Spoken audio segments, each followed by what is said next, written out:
आज के इस प्रेस कॉन्फ्रेंस में आए आप सभी भाई, मीडिया के जितने भी भाई बंधु हैं, उन सबका दिल से हार्दिक स्वागत है। ये मेन पासमंदा समाज के लिए आज का प्रेस कॉन्फ्रेंस रखा गया है।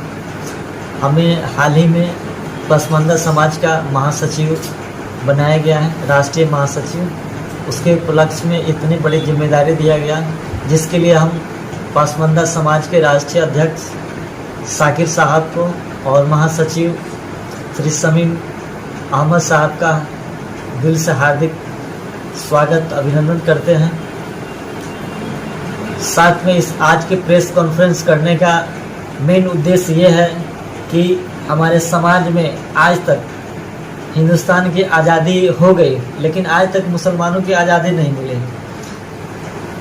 हिंदुस्तान की आज़ादी के बाद जितने भी सरकार आई बनी सब गए, लेकिन मुसलमानों की जो स्थिति है आज भी बदतर है और बदतर का बदतर ही रहा है। ना ही किसी ने उस सरकार ने ध्यान दिया, ना किसी ने कुछ किया।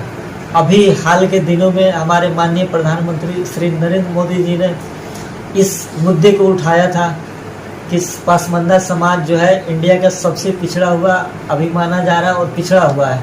उन पे कुछ करने की और उन लोगों को आगे लाने की सबसे ज़्यादा सख्त ज़रूरत है, क्योंकि हर समाज के लोग जब बढ़ेंगे, डेवलप करेंगे, तभी हमारा देश डेवलप करेगा। एक समाज एक चीज़ को डेवलप करने के बाद हमारे देश का विकास कभी नहीं हो सकता जब तक हर समाज को लेकर हम न चलें।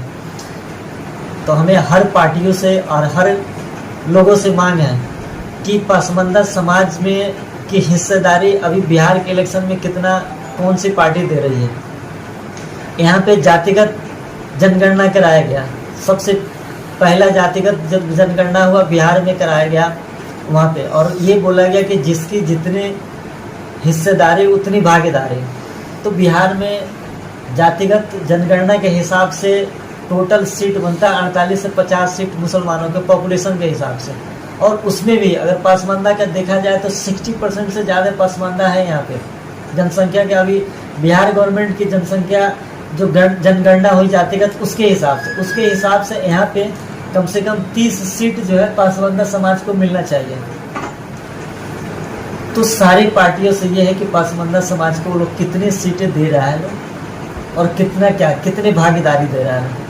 इन चीज़ों का मेन उद्देश्य है कि हमें अगर समाज को जब बढ़ाना है तो उनकी हिस्सेदारी उतनी मिलनी चाहिए, और जब उतनी जनसंख्या है तो उनकी हिस्सेदारी उतना क्यों नहीं मिल रहा है।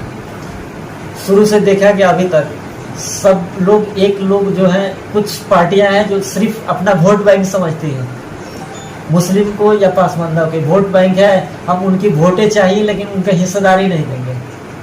तो ये चीज़ें इस साल के जो इलेक्शन है सारे लोग सतर्क हो गए। अब पासमंदा भी जाग गया है, मुसलमान भी जाग गया। उनको है कि नहीं, हमें किसी भी पार्टी पे नहीं जाना है, हमें हक कौन दे रहा है हम उसके साथ हैं। क्योंकि पार्टी बेस पे इलेक्शन नहीं होगा, हक बेस पे होगा।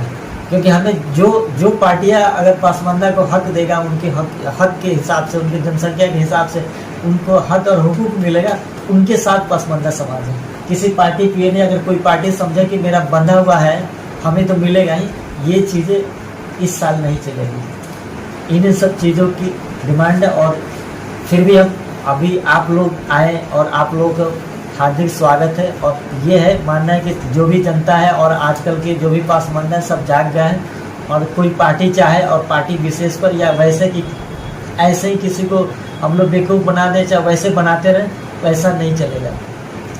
इसी के बाद समाप्त करते हैं।